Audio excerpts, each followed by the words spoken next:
Good afternoon, everybody. Welcome to the Trustee Learning Programme from Getting On Board. Today, we're talking about So You Want to Set Up a Charity. And we've got Rebecca Cumming with us from Russell-Cooke Solicitors. But before I pass over to Rebecca, just a bit of housekeeping. So you will have seen that the session is being recorded. You will be sent both the recording and Rebecca's slides following the session. It will also eventually go onto YouTube. This recording includes the chat. So the chat that you'll get, the recording that you'll get sent includes any comments that you put in the chat. So please be aware of that.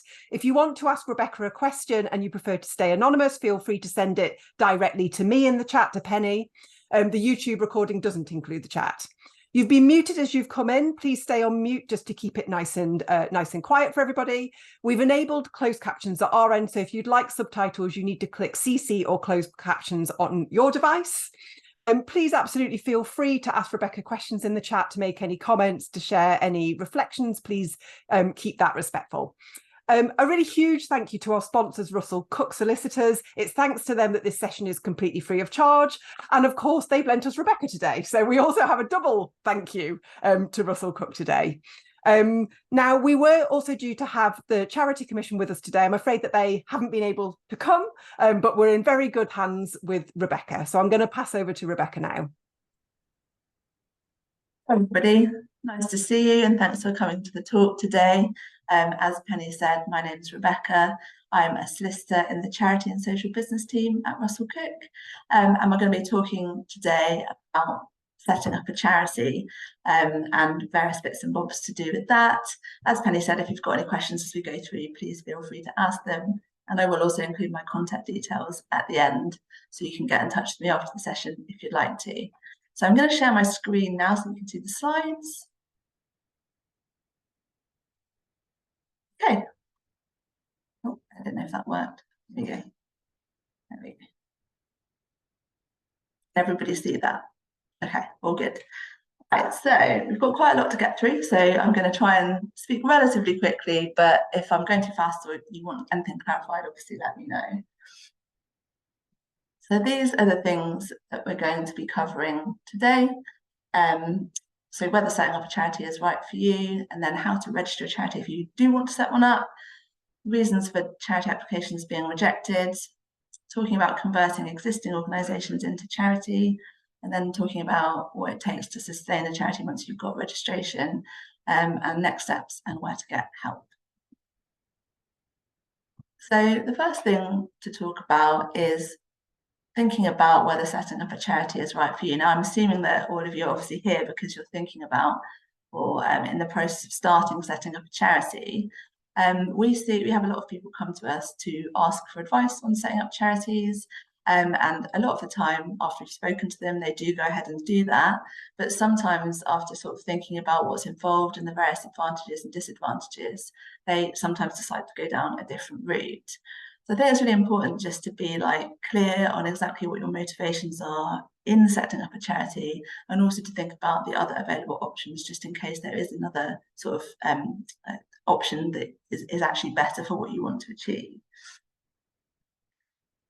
So here are some of the sort of major advantages and disadvantages about being a charity. So as you probably know, charities get a lot of tax reliefs and exemptions. So for example, relating to corporation tax, business rates, SDLT. They also have quite good access to funding. So there's lots of grant funders out there that will only fund charities. So obviously being a charity is advantageous for that. You've also got public and corporate donations. People are often generally more likely to donate to charities, and similar with corporates, there is the gift aid scheme, which makes that tax efficient. And also linking into the final point, the status and sort of reputation of charities often makes people inclined to donate to them. In terms of the disadvantages, so charities are subject to quite a lot of regulation. They're regulated by the Charity Commission, they have to comply with charity law, and there's quite a lot involved in making sure that when you're running a charity, you're doing so in accordance with all the applicable laws and regulations. They're also harder to set up in terms of the time and effort involved, and we'll talk about that a bit more later. And then another point to note is that, so all charities have to have a board of trustees. They're the people who are responsible for running the organisation, and generally trustees are unpaid. So sometimes we speak to people who want to set up a new charity, but understandably, they also want to be paid for running that organisation. That sometimes creates a bit of an issue because you have to have these sort of unpaid trustees.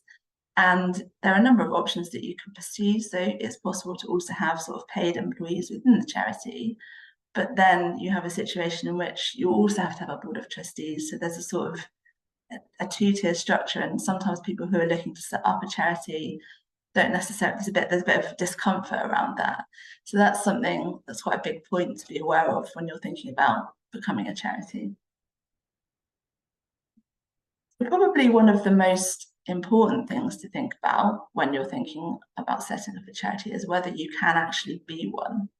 So if you want to be a charity, you have to meet a specific legal test for charity status. So you can only be a charity if you meet this legal test.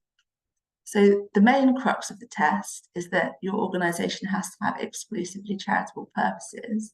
And what that means legally is that the reason that the purposes for which you exist have to fall within a specific list of charitable heads of charity in the Charities Act. And the purposes also have to be for the public benefit, which means they have to benefit the general public or a sufficient section of the public. So there's sometimes a misconception that if an organisation has, any type of benevolent purpose, then it must just be a charity. And that's not actually true. So it's really important to make sure that your organisation can meet this test before you go ahead and get stuck into the process of setting a charity up. So I've given some examples on this slide of benevolent purposes that are commonly thought of as being charitable, which actually not. So fundraising itself is not actually a charitable purpose. So if you set up an organisation just to fundraise, it probably isn't a charity legally. I've put private benefit on there because sometimes people want to set up organisations to sort of raise money for very small groups of people. So perhaps there's an individual who's in a terrible situation or a family, something like that. It's unlikely that organisation can be a charity because the group of people that the charity exists to benefit is not the public, it's not a wide enough group of beneficiaries, and there's too much private benefit. And then the final point that I've put in there are sort of political purposes. So one really common example that we see of organisations wanting to start up is where there's usually some sort of awful thing that's happened, and in response to that, the family or a group of people want to set up an organisation to change a law in order to stop that same thing happening to another group of people. That's a political purpose. So existing solely to change a law is a political purpose, and charities are not allowed to have political purposes. And so in that situation, the organisation that those people want to set up is unlikely to be registered as a charity. So to be honest, this is probably the most important thing to think about when you're thinking of setting up a charity is, can my organisation meet this test? If it can, great, potentially it can be a charity. If not, it's not going to be a charity. So if you've listened to what I've just said and thought, oh, actually, I don't know if I do want to be a charity, maybe it's not for me, maybe we don't have the right kind of purposes, or, maybe we want to explore other options, then there are other things to consider. So you could set up another type of not-for-profit organisation that's not a charity. So one of the most well-known are community interest companies. So they are organisations that exist to benefit a community, and they are run on a not-for-profit basis, but they're not charities. There's other types of structure available, so you can set up a sort of standard company and operate that on a non-profit basis. Usually that company would be what's called a company limited by guarantee. And what that is, so in a sort of standard private company, as you probably know, there are shareholders and the company issues shares, and the shareholders will usually profit from dividends on the shares. There is another type of company that you can set up, which is rather than having shares and shareholders, it has members. And instead of there being shares, the members give a guarantee to the company, which basically means that they say, I promise to you, company, that if you are wound up, I will contribute a certain amount of money to your debts Usually it's £1, something like that. And basically that enables you to meet the legal requirements of being a limited company whilst not having shares. So you can run it on a sort of not-for-profit basis. That's a really flexible structure. It's very easy to set up, but it won't be a charity. It won't, yeah, you can run it as a non-charity. There are other structures. There's sort of cooperative societies, community benefit societies, but those are outside the scope of this talk. I think we won't have time to cover them all. Other options, so if you're someone who's got, you've got access to some money and you want to set up a charity because you want to donate that money, you could support an existing charity, so make a donation to that charity. There are also what are called donor advised funds. So these are sort of services run by organisations that are themselves charities. And basically what it involves is a donor will give a certain amount of money to that organisation, and that organisation will manage that money as a fund within it, and it will sort of give money to other charities in line with the donor's wishes, but it means that you can use the money in a charity structure without actually having to run your own charity. So that's something which sometimes people like to do. So, okay, so we're now on to the next section. So, Penny, are there any questions? No. There's a question here, Rebecca, but I don't know if you're coming to it. Somebody's asked, where can people find help with their charity registration? I will come to that later in the slides, and there'll be some links in the slides as well that once they're sent out to you, should be able to, go onto those links. So I have to say, obviously, I can help with setting up a charity. It's one of the things that we do all the time, but I have also included some links to resources that will be helpful if you're looking to do it yourselves. Okay, so next sort of section is about how to register. So you've decided that a charity is right for you. Next stage is, how do you go about setting it up and registering it with the Charity Commission? So I've set out an outline of the steps there, and we'll go through them in more detail. So step one is to find some people to act as trustees of your charity. So as I mentioned, the trustees are the people who have ultimate responsibility for managing the charity. And they're sort of, the buck stops with them. They are in charge. But as I also mentioned, it is an unpaid role. So you're taking on quite a lot, and it can be difficult, but it can also be very rewarding. So the Charity Commission recommends having at least 3 trustees. And normally if you're applying to register a charity, they will expect to see 3 trustees. And that's useful because if you've only got 2 and there's a disagreement, then obviously you can reach a stalemate in decision making. So 3 is a good number to start with. Of course, you can have more. Having too many is usually not recommended because then it can become a bit unwieldy in terms of governance. One really important point about trustees is that they need to be eligible to act. So a first point to note is that there's an age restriction. So in terms of companies and CIOs, the sort of minimum age limit is 16. For other types of charity, 18. And I'll talk more about those types of charity in a moment. The bigger point is that there are certain groups of people who are not allowed to be charity trustees. Charity Commission has got some guidance on that, so you can read more about it. Broadly speaking, it's things like if someone is bankrupt, if they have certain types of unspent criminal convictions, if they're on the sex offenders register, or if they've been disqualified from acting as a company director or a charity trustee. So it's important to make sure that everybody who's a trustee of your organisation is allowed to be one. I've put conflicts of interest up there. So it's a good idea to have trustees within the organisation who are not connected to each other. So sometimes people want to have several members of the same family on the board, and sometimes that's okay, but sometimes you can run into issues with conflicts of interest. So for example, if there's ever any question about the relationship of an individual with the charity and everybody on the board is related, it's going to be really difficult to manage that because they're going to face a conflict of interest in dealing with it. So my advice would be to have at least one person who's unconnected. And then finally, to mention that generally it is an unpaid role. So there are certain exceptions of situations where trustees can receive payments from charities, but it's the exception rather than the rule, and trustees cannot be paid just for being trustees.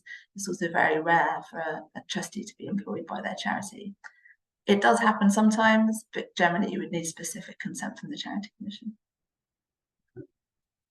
Okay, so step 2 is choosing your structure. So I think I like to think about like the sort of charity as being a label that you stick onto a box, and the box underneath is your structure. So charity isn't the structure in itself, it's something which sticks onto another structure. So the most common types of structure for charities are companies limited by guarantee, charitable incorporated organisations or CIOs, trusts, and unincorporated associations. So there's a number of choices to make in terms of what type of structure you're going to choose. I'd say the first choice to make is whether you're going to have an incorporated structure or an unincorporated one. So companies and CIOs are incorporated, trusts and unincorporated associations are not. And why this matters is because companies and CIOs, the law treats them as if they were people themselves. And what that means is that a company or a CIO, it can enter contracts in its own name, it can hold property in its own name, it can bring a legal claim or defend one in its own name, and importantly, it's responsible for its own debts. So what that means is that if the worst happens and the organisation is facing insolvency, then when the money runs out and the company or CIO can't pay its debts, then that's it by and large. In an unincorporated structure, that doesn't apply. So in that situation, you have the trustees of the charity. They have to do those things on behalf of the charity. So they have to enter into contracts, they have to hold property on behalf of the charity. And also, if you have a situation where there's an insolvency, in theory at least, so the trustees can use the charity's assets, but once they run out, they've still got debts, then in principle, the trustees' personal assets can be on the line. Now, in practice, that's very rare. It doesn't usually happen, but a lot of people just having the sort of threat of that, it causes them to go for an incorporated structure, and most charity applications that we do now will be company or CIO. Saying that, there's sometimes good reasons for having the other types of structure, and if that's something you're really committed to, then you can explore it, but there is that sort of major disadvantage in those types of structures. So assuming you would go down the route of an incorporated charity, how do you choose between a company and a CIO? Now, they're quite similar in many ways in terms of legally how they function. The main differences really are, so companies are registered with both Companies House and the Charity Commission. So that means 2 sets of filings. In practice, you just file the same set of accounts with both regulators, but you do have to keep up with filings with both. Companies are also subject to company law, and yeah, so sometimes people don't like it because there's a sort of dual regulation system. On the other hand, if you have trustees that are really used to running companies, sometimes they prefer it because they understand how that works. CIOs are only registered with the Charity Commission. There's a note of them on the company register, but they're not actually regulated or registered with the Companies House. And so you only have one regulator, one set of filings, which lots of people find easier. Don't have to comply with company law, but do have to comply with CIO law, which is a specific subset of charity law. In terms of registering a charity, so if you're a company, you have to show the Charity Commission at least £5,000 worth of income in order to get registration. That doesn't apply for a CIO, so it doesn't matter what your income is. You can get registered with the Commission. The main other difference is, well, there's 2 more main differences. So a company set up pretty quickly at Companies House, and once it's set up at Companies House, it legally exists. So it can start doing things like opening bank accounts and operating if it wants to, even before it gets charity registration. A CIO doesn't exist until it's registered with the Charity Commission. So when you're setting up a CIO, that can cause problems because you can't get a bank account usually until you exist. So you have to wait until you're registered with the Commission, which can cause additional delays. So sometimes people set up a company because they want to get going, and then they get charity registration at a later stage. And then the final thing to note, although it's not really such an issue nowadays, is that because CIOs are quite new compared to companies, if you're an organisation that's operating internationally, or you want to take out, you're doing a lot of financial transactions, then sometimes it's easier to be a company because it's better recognised structure, particularly abroad. I think that's changing now, so I think CIOs are pretty well recognised, but historically that has been an issue. And then finally, I've put up there about association versus foundation models. So if you are a company or a CIO, you've got a further choice to make in terms of which model you choose. So all companies and CIOs will have both trustees and members. The trustees are responsible for sort of the overall management. The members are a separate group that take responsibility for really core governance decisions, such as changing the constitution, deciding to wind up the organisation. So you have to have this structure just because of the way that the law is. In a foundation model, you just have the same group of people doing both roles. So you just have one group. When they have to make trustee decisions, they put their trustee hat on. When they have to make member decisions, they put their member hat on, and that's how it works. So that's quite useful for small organisations. If you don't, once you're just setting up and you've only got a small group of people, that can be quite a useful structure. Association model is where you have your trustees, but you also have a bigger group of members. So some organisations, they have a particular reason for wanting that sort of separate, like two-tier structure. So often church charities, for example, will have members of the congregation as sort of legal members. Community centre organisations also sometimes like to be association models, so they can properly engage members of the community. So the model you choose basically depends on you and how you want to work. It's also worth noting that in a foundation model, you can have like non-legal members, so you can still engage people. It's just they don't necessarily have to have rights, legal rights in relation to the entity. Okay, I'm going to go quickly through this slide because I'm conscious of time. So if you want to register a charity, you need to choose a name. Broadly speaking, you have to choose one that's not too similar to the name of an existing charity. You don't want your name to infringe someone's trademark rights, and it can't be offensive or misleading. So when you're thinking about the name, I would search the Registry of Charities and the Registry of Companies, and also do a trademark search at the UK Intellectual Property Office, just to check that the name you're choosing is okay and it's not going to cause problems with other people, other organisations who are already operating using that name. Step 4, once you've made all those decisions, it's time to draft your governing document. So the type of governing document that you have will depend on the type of charity that you've chosen. So if you've chosen a company, you'll have articles of association. A CIO will be a constitution. The Charity Commission's got model governing documents, so it's available via their website. You can just use one of those governing documents. You'll need to update certain provisions within it to reflect how you want to operate, but it's a really good starting point. And if you're going to be a CIO, you're actually legally required to have a governing document that's as close to the Charity Commission model as it can be. So yeah, that's a useful place to start. Key provisions to think about are the objects clause. So as we talked about earlier, you can only be a charity if your objects are exclusively charitable. Your objects clause is where you prove that. So you set up what you're going to be doing and you ensure that the way that your objects are drafted meets the relevant legal tests. There's other key clauses on there. If you have a look at the model documents, you can have get a sense of what they involve. So the dissolution clause is important to point out. So if you are a charity, then when money goes into that charity, it can then only be used to further the charity's purposes. In a private business, if you put money in, if the organisation then ceases to operate and winds up, the money can come back out again, often to the shareholders. In a charity, that doesn't happen. So if a charity ceases operating and winds up, generally what happens is that the money is then given to another charity with similar objects or given to a project that are within the charity's purposes. So ultimately, all funds within the charity are used to further its purposes, and that includes if it winds up. So other things to think about are, how do you want trustee terms to work? So how are trustees appointed? Who appoints them? How long should they serve for? Things like that. So that's another sort of key governance point. Okay, step 5, charity registration.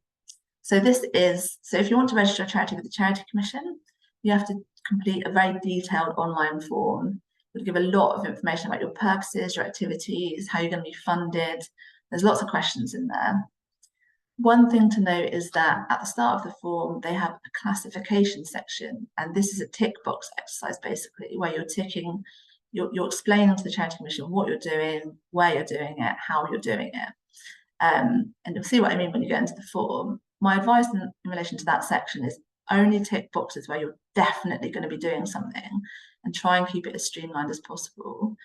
If you think, oh, I might be doing that in the future, or I might be doing that, and tick all the boxes, what will happen is you'll have a million questions on the form, and a lot of them will be really difficult for you to answer.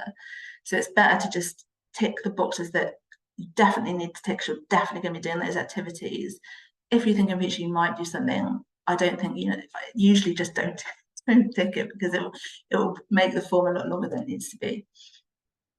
You have to submit trustee declarations with the form. So that's basically a document where the trustees certify that they're not disqualified from being a trustee. In terms of timing, so the Charity Commission response time for applications is massively varied. Sometimes we've had charities registered within a week, but I would say the general sort of time frame at the moment is anywhere between 3 and 9 months. So it's not necessarily going to be a quick process. The Charity Commission might also come back to you with questions on your form. So the process it is quite time consuming sometimes. So when you're planning, then that's something to obviously bear in mind. Then the final thing to note is that assuming you get registered as a charity with the Charity Commission, you have to do a separate application to HMRC to benefit from charity tax reliefs. That form is much more straightforward once you've got registration, but you need to remember to do it so that you can get the tax reliefs. Okay, so I think that's the end of that section. So Penny? We've got a few questions. Okay.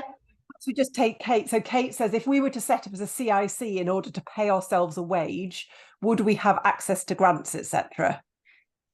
Okay, thanks for that. The answer is, in short, you would have access to some grants, yes. There are some grant funders that will only fund charities, but there are also other grant funders that will fund all types of non-profit. So in that case, it would be about seeking out funders who will fund CICs, and they do exist. So I think sort of in terms of donations from the public, you might be less likely to get those, but there's no reason why people can't give money to a CIC if they want to. And there are plenty of funding opportunities out there, and we have set up CICs, and they're in fact, I was speaking yesterday to someone from my NCT group who runs a CIC who's just got a load of funding in from the big funder. So it can happen. Can I ask you one more, Rebecca? Yeah. Somebody has asked, what are the reasons for having an unincorporated charity? So sometimes people like particularly charitable trusts because they are familiar with the trust structure. And if you've got a charity where there's going to be quite a lot of assets and you're not going to be really doing much in the way of activity. So for example, say you set up a charity that's just going to give grants to other organizations.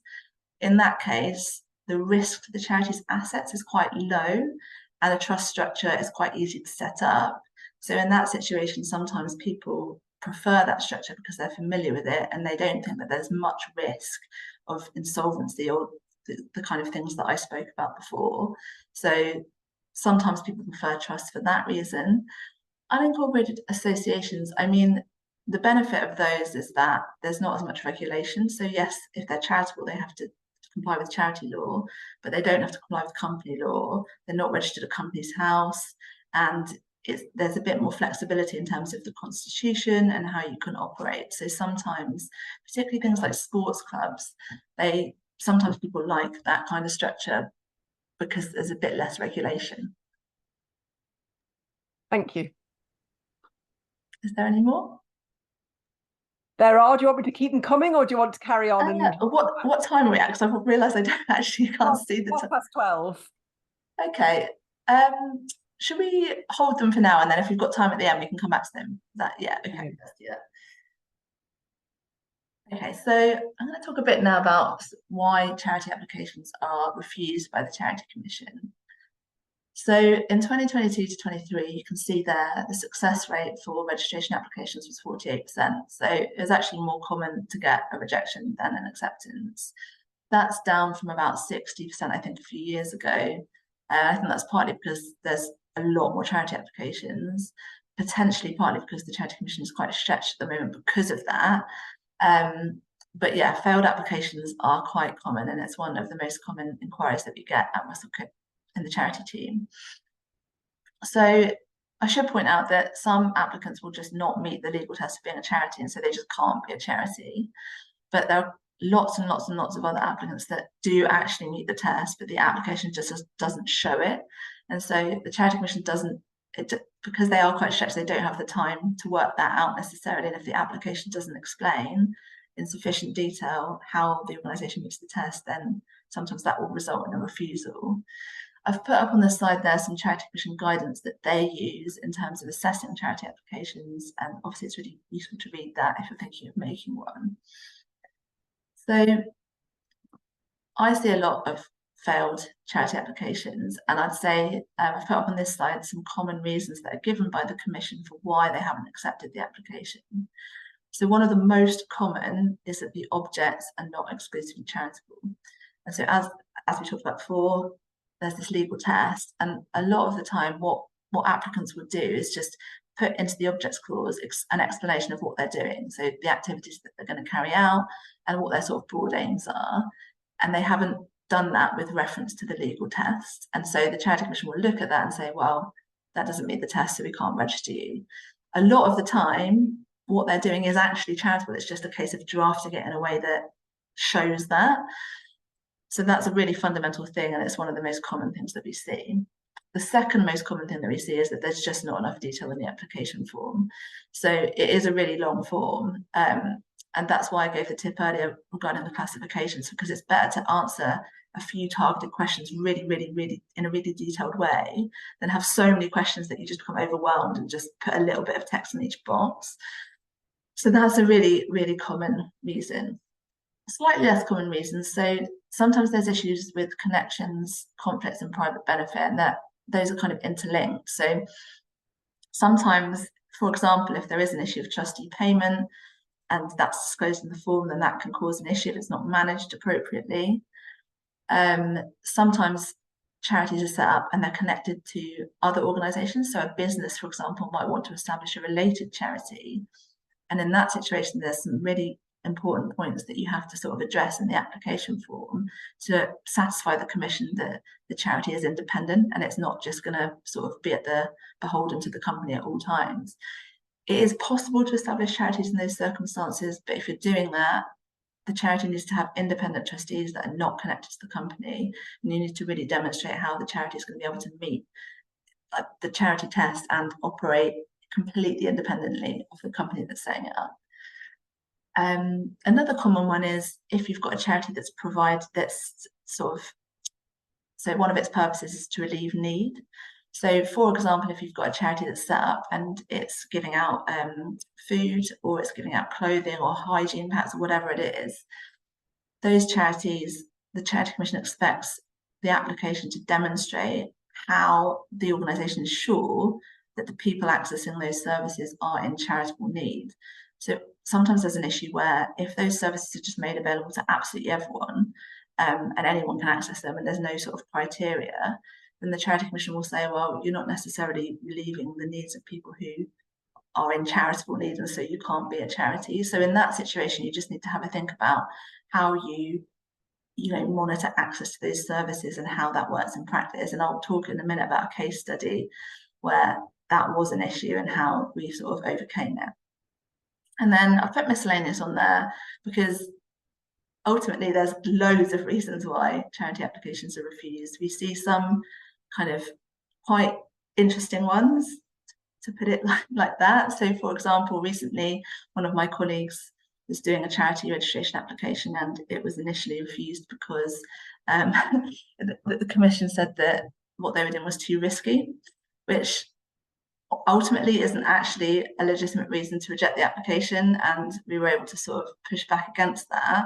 I think it's difficult because obviously I see them all the time, so it's quite easy for me to know if a reason for rejection is it legitimate or not. If you don't do that, then it's quite difficult to know if what they're saying is sort of something, whether you can argue with them basically or not. Trying to be nice here. So sometimes you get some slightly interesting refusal reasons, and I think the key there is to really look at the reason and think about what's behind it, and in those situations you might need to get advice and think about your next steps. I should say, obviously, that the sort of success rate for charity applications is 48%, but our success rate is, I think, is over 95%. So it's worth seeking advice if you do come up against a refusal reason that's not just something that you can address, like insufficient detail in the form or something like that. If it's something you don't quite understand, it probably is worth speaking to someone or looking into it further. We've got a case study up on the board, and this is one that I had recently. It was a local organisation, and what they were doing was rescuing surplus food from supermarkets and then recycling that food. So they had three sort of elements to their services. One was food delivery boxes to people who were struggling to make ends meet and struggling to buy food. They also had a community fridge where anyone could come to this fridge and get surplus food and take it home. And they also offered community meals where they used the surplus food to cook a meal in a community centre where people could come and have for free. So the Charity Commission rejected the application. They said they didn't have exclusively charitable objects, they didn't put enough detail in the application form, and they weren't meeting charitable need because they said that the services were accessible to all. So we spoke to the trustees. It was really clear to me that this was definitely a charity. It's just that the application hadn't been framed in quite the right way.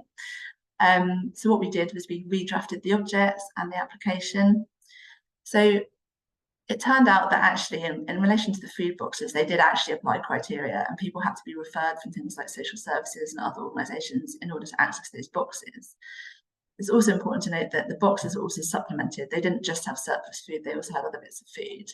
So when we redrafted the application, we made it clear that if you're going to get that food box, you have to either be referred or, well, basically you have to be referred. And in relation to the other elements of the fridge and the meal, we were able to create a new charitable object for that relating to protection of the environment. So because, yes, those services were open to all, but actually because they were exclusively using surplus food, and not only is that relieving need, it's also protecting the environment because you're stopping that food from going to landfill. So just by sort of redrafting the objects, making it clear there's sort of two strands to the work, and then putting some more detail into the application form and explaining the things that I've just talked about, we were able to get registration for that organisation within a week, because that was obviously a really good outcome. But it just goes to show that you can be a charity and you can make a good application, and it can still, if you just haven't quite, drafted it in the right way, then sometimes you can run into difficulties. So my tips to avoid being refused. So there's loads of Charity Commission guidance. I'd read as much of it as you can. There was the guidance that I put on the previous slide. There's also some guidance here about how to write charitable purposes, which I really recommend reading, because it just takes you through step-by-step guide as how you meet the charity test basically in your drafting. Use a Charity Commission model governing document, or go to a lawyer and use one of their governing documents, but the Charity Commission one's obviously free. And then in the form, give lots of detail on what you're doing, how you're doing it, so your operations, your activities, how you're going to be funded.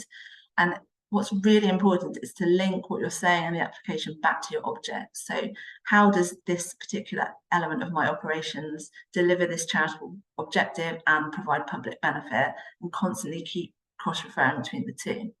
So you need to demonstrate public benefit, that you're independent and you can operate independently of outside influence, and have a solid financial plan. Okay, that's the end of that section. So a couple of questions. Kate says, can somebody signpost me to assistance for setting up a CIC? Yes, I can do that. I mean, I haven't got those links in this talk, but I could, if you want to email me, then I'll be happy to send you a link. So the CIC regulator is probably the best source of information. I think they've got lots of different chapters, and they've got guidance on how you set up a CIC, and actually it's relatively, I think it's relatively user-friendly. And then I actually think that one of the links at the end of these slides, the Charity Excellence link, I think they also have information on setting up a CIC. So actually that might be somewhere else to look. Thank you. Somebody has asked what the appeal process is if your application is rejected. It's a good question. So there's two stages. I'm a little bit rusty on this. It's a while since I've done one, but you can ask for a decision review, which is the first step. And basically that involves a different case officer within the commission reviewing the application and seeing if they're going to come to a different decision. You can also go to the charity tribunal to appeal a decision of the Charity Commission. And I think we've done that a few times and been successful. Obviously, that's quite an in-depth process, and it can take a little bit of time. But if you're unhappy and you believe that you've got a case, then you can do that. Honestly, sometimes, depending on why they've rejected the application, it's easier to just make a fresh one. So it depends on the circumstances, but if it's clear from the application and the rejection that something's gone wrong, basically, you might need to start again. Sometimes it's just easier to do that, but it really depends on the circumstances. So in a nutshell, you can do a decision review, you can go to the charity tribunal, or you can start a fresh application. Thank you.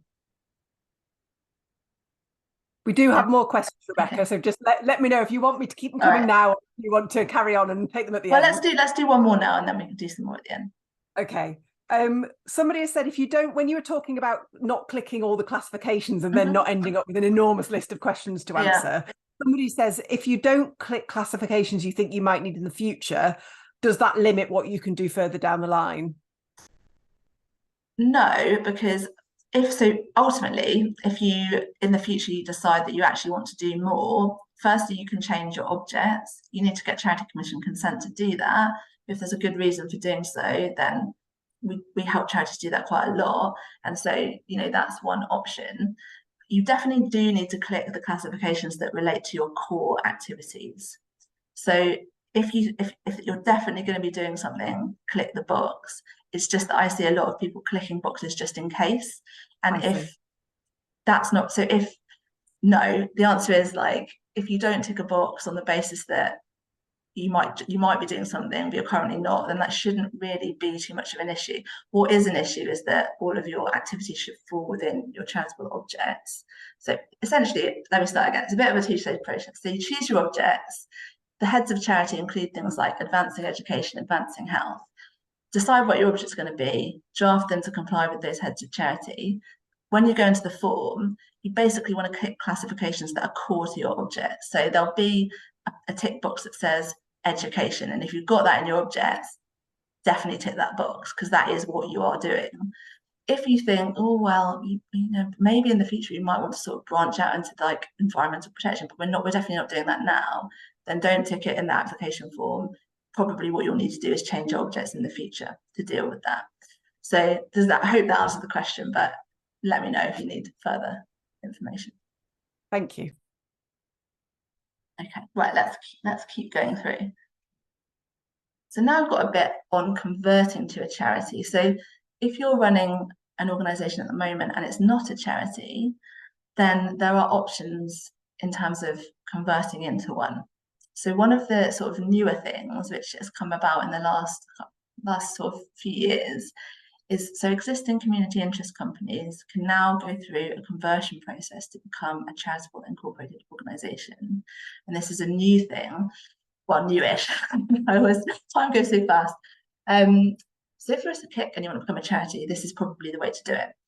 And the process involves passing a few members' resolutions, drafting a CIO constitution, and making that application to the Charity Commission. So you still have to go through the sort of Charity Commission application process. You still have to fill in that long form, but the process is then managed within the Charity Commission. So once you've done the resolutions, the constitution, and the application, if the Charity Commission approves it, they then liaise with the CIC regulator and Companies House to remove the old registration and create a new charity registration. So that is a process that you can go through. You still obviously need to make sure that the new organisation will meet the charity test, and it's a sort of decision for the CIC internally in terms of whether they want to go ahead with that.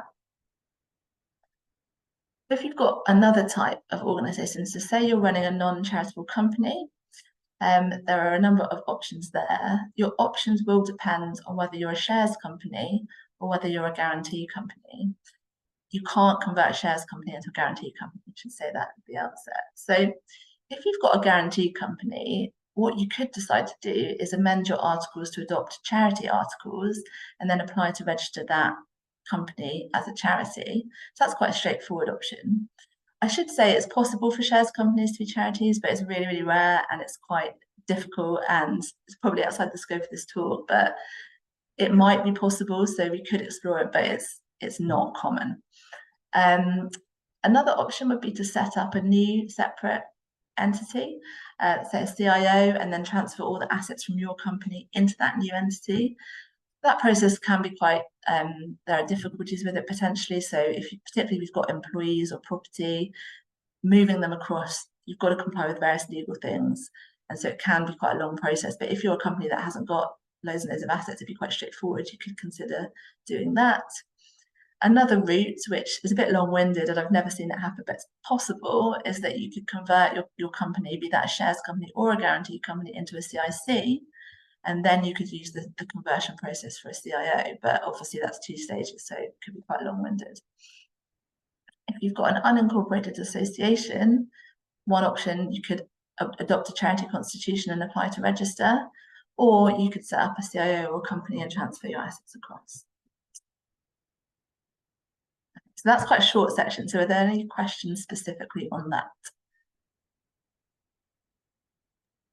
There's a question about the percent with the conversion compared to registration, the kind of success ratios. Oh, right. Oh, well, I don't know the answer to that, I'm afraid. It would have been really useful to have the charity commission here to I imagine they assess, so I imagine the application that is made as part of the conversion process will form part of the overall statistics, but I don't know what the difference in terms of success rates are, I'll be honest. Thank you. Any other questions on the conversion? No, not on the conversion specifically. Okay. Right, let's keep going. So you've registered a charity, great. That's in many ways that's sort of the easy part, because actually then what you've got to do is sustain that charity and operate it after you've registered it. As we alluded to earlier, there's lots of regulation relating to being a charity, so you have to make sure that you comply with all applicable law. So that is charity law, but it's also all other types of law that apply. So if you're a company law, data protection law, property law, there's lots going on, lots to comply with. There's legal duties that are set out in law for trustees, and obviously the trustees need to make sure that they're complying with those duties. So those include things like acting in the charity's best interests, complying with the law and the governing document, managing resources responsibly, avoiding conflicts of interest. Charity Commission has got some good guidance on trustee duties, so to see all of the duties, you can have a look at that. One of the really key things is that charities have to operate and apply all of their funds for their charitable purposes. So your objects clause in your governing document, when you're sort of operating as a charity, you've got to always keep that in mind. And whatever you're doing and however you're applying your funds, you've got to make sure that you're furthering your purposes. So your governing document is a really key part of your governance arrangements. The trustees and senior management should be aware of that document, what it says, and make sure the charity is run in compliance with it. There's various accounting and reporting requirements. They depend on the type of charity that you've got. And there's Charity Commission guidance on that, but obviously making sure that you comply with those things. And then I've put relationships up there because as a charity, you're likely to have relationships with a whole range of different people and organisations. And obviously it's really important to ensure that those are managed properly. One sort of key area is relationships with funders and with fundraisers.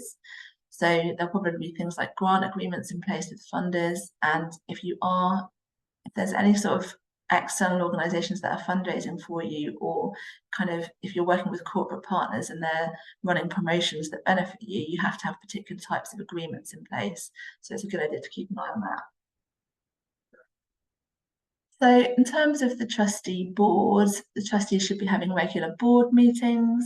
I mentioned trustee duties. Obviously, trustees need to know what they are and make sure they're complying with them. We've already talked about eligibility, so making sure that anyone who's serving as a trustee is actually eligible to do so. It's good practice for trustees to sign a declaration when the charity is set up and then to repeat that every year. The Charity Commission has model declarations that you can use.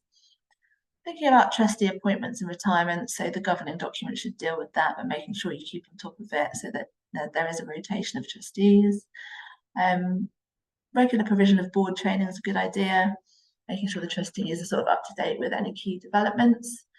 If there is a senior management team, managing the relationship between the board of trustees and that team is really, really important. One of the sort of main types of dispute that we see in relation to charities is where the board and the senior management team have stopped getting on, or there's been some sort of misunderstanding. So getting that relationship right, I think, is really important for, you know, good governance of a charity. And then a note on payments and benefits. So as we've talked about, trustees are generally unpaid. There are some circumstances in law where trustees can receive payments, and by and large, that's where a trustee or a business connected to them provides services or goods to the charity. If that's going to be happening, it needs to be managed really carefully. The governing document, at least the Charity Commission model ones, will set out detailed provisions on how to do that. But if there is an issue relating to that, then think about it very carefully and think about whether you need to get advice. So governance generally, we've talked about the governing document, obviously really important.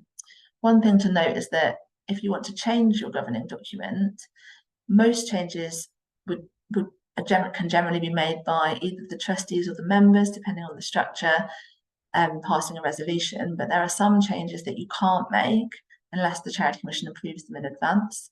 They're what's called regulated alterations, and they broadly are changing the objects, the purposes. You can only do that with prior consent from the Commission. Changing the clause that deals with what happens to the charity's property if it winds up, or the dissolution clause, and changing any provision where changing it would confer a benefit on a trustee. So if there's any question of that, then you probably need to get Charity Commission consent. You can do this via an online form, and there's a number of questions. I think actually it's now via the My Charity Commission account. So it's all online, and there's a process that you can go through. Policies and procedures. So depending on the size of your charity and what it's doing, you need to think about what policies and procedures are appropriate for you. So a key thing to think about is safeguarding. Basically, the Charity Commission expects all charities to have that kind of policy, even if you're not working with vulnerable people. The content of the policy will also be quite different if you are working with vulnerable groups, but you should have one in place regardless. Health and safety is quite a key one. So if you've got 5 or more employees, you're legally required to have a written health and safety policy, but it's a good idea to think about it anyway. Data policies to comply with UK GDPR is important, and also risk management policies. So how are you going to manage the risks that arise in the context of running your charity? Now, there's lots and lots of other types of policies, so employment policies, various different things. There's some guidance via NCVO and the Charity Commission about what you might want to include, and I've got some links later in the slides where you can find out more information as well. Charity Commission guidance, loads of guidance out there from the Charity Commission. They've got these 5-minute guides now, which are quite useful for trustees, but there's a huge sort of wealth of information there. And also thinking about other regulators. So for example, Companies House, there's HMRC, there's the fundraising regulator that you might need to register with if you're doing a lot of fundraising. The CQC for care charities, Ofsted is sometimes relevant to educational charities. So thinking about if there's other regulators that you need to register with or at least engage with. So a charity will have various different types of assets. I've put on the slide here some of the main ones, and really this slide is just to flag that obviously when you're operating, you need to make sure you're managing these assets appropriately. So with staff, if you've got the correct employment contracts, do you have the right policies? Property, how are you going to be occupying that? What agreements are in place? Charities often have quite valuable IP. So for example, your charity's name, its logo, think about whether you want to register trademarks to protect those. Think about whether you want things like copyright notices on your materials. Data protection is obviously a massive area. I think if you're going to be collecting personal data, then you need to have things like privacy statements and policies relating to that.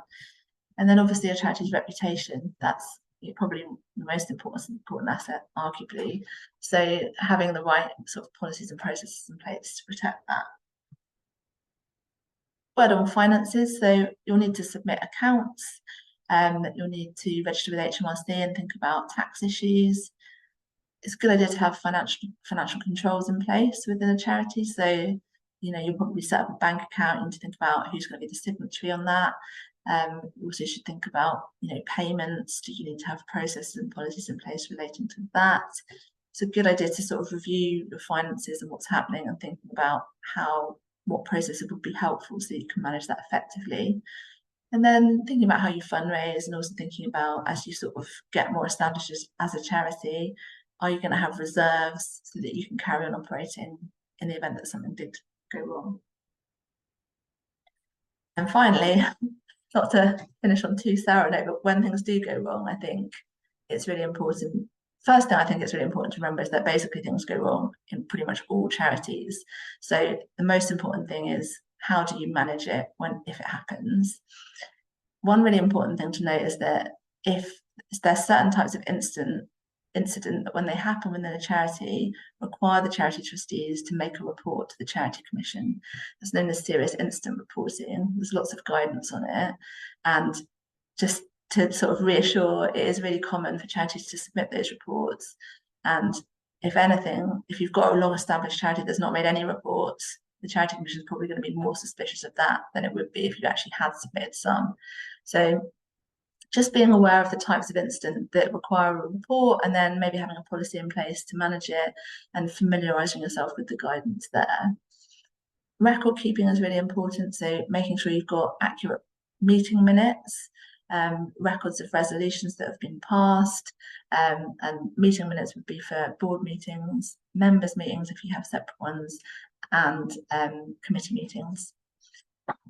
But essentially, it's really useful to have a good paper trail of how you're making decisions. So if anything does happen in the future, you can look back and understand why you might have come to a certain position. Also good practice to have a complaints policy so that people can raise concerns. And then finally thinking about insurance and how, what insurance can you take out to so that if something does happen, potentially you might be able to call on the policy, which would obviously be quite helpful. Okay, so, oh wait, are there any questions on that section? Or maybe actually, because this is very short, so perhaps we'll go to the end now and then take some questions at the end. Rebecca, just to give you a time check, it's 3 minutes to 1. Oh, right, okay. Okay, thank you then. Okay, so very, very whistle-stop tour of next steps. So next steps for you, think about everything that I've said and consider your options.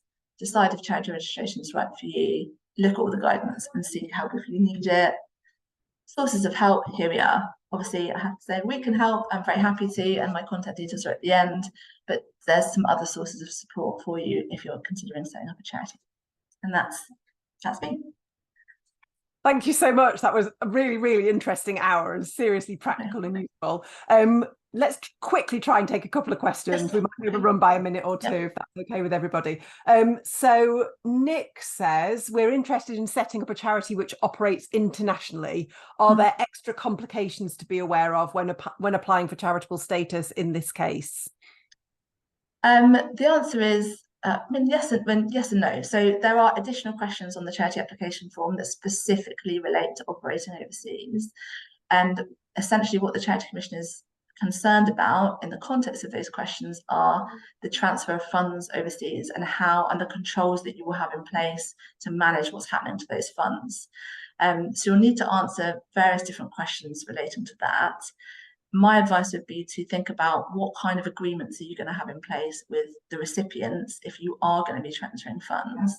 Thinking about, do you need grant agreements, for example? So if you are transferring funds to another organisation overseas, what you will want is an agreement between you and that organisation that requires the recipient to use the funds in accordance with your charitable purposes. And you'll also want the recipient to provide regular reports to you so you can monitor how those funds are being spent. So that's a really important point. There's also some Charity Commission guidance on operating internationally, and I would have a look at that because there's lots of different bits in there about additional things that you might want to consider. You might want to allude to the fact that you'll have policies relating to safeguarding people working in different countries, particularly if they're high-risk countries. So it might be useful to think about that before you make the application. So if the Charity Commission asks about it, you've already got a sort of safeguarding policy ready to go, and you can demonstrate that you've thought about the additional risks and how you're going to manage them.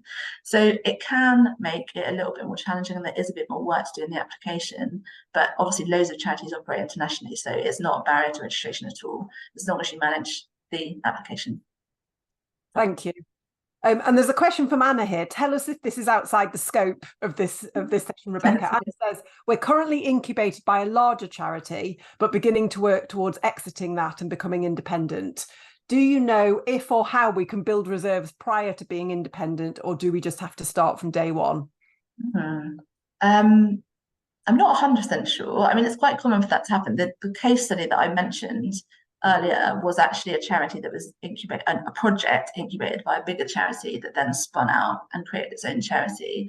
And in that case, the prior to spinning out, the bigger charity was managing the funds of the smaller charity. So, I mean, I think you would have to negotiate with that funder, but in theory, you could sort of, if there's a separate bank account, for example, I don't know if there is, but you could collect funds there and then move them across. But I'm not, yeah, hopefully that gives you enough of an answer. I think you could start thinking about it in advance, definitely, and thinking about where those reserves are going to come from. But ultimately, it's really once you started operating independently, you'll actually be able to sort of manage them properly, because before that, you have less control over those funds. Thank you. And one very final and kind of connected question, which is, do you see where an organisation already has some track record, so perhaps it's been operating as a community organisation, for example, does that make it more likely that they'll get registration because they've got that track record, or does it make no difference? I think, to be honest, the thing that makes the difference is the charity application form, and if you can demonstrate that you meet the test. But saying that, if you have been operating in a way that is charitable, obviously it'll probably be easier for you to write the application because you'll have so much more to draw on. So in that way, I think it can assist, but you still need to make sure that you meet the legal test. Brilliant. Thank you so much, Rebecca. Thank you. No problem. Thank you for everyone for coming and for listening to me. And yeah, do get in touch if I can help. Thank you. I've posted the evaluation form in the chat, so attendees, please do let us know what you thought of this session. We also have a space in the form to ask you for ideas for other sessions, and all of our sessions are crowdsourced in terms of ideas. So if you have other things that you'd find useful in terms of trustee and charity stuff, do let us know in the form. I've also posted the link to our wider trustee learning programme. This is one of many, many sessions we run. They're completely free of charge, thanks to organisations like Russell-Cooke. So do have a look at what else we've got and sign yourself up if you'd find anything else interesting. And finally, do have a look at our website at gettingonboard.org to see how else we can help on trustee issues. So thank you all so much for coming. Thank you, Rebecca, and I hope you all have a lovely afternoon. Bye, everyone.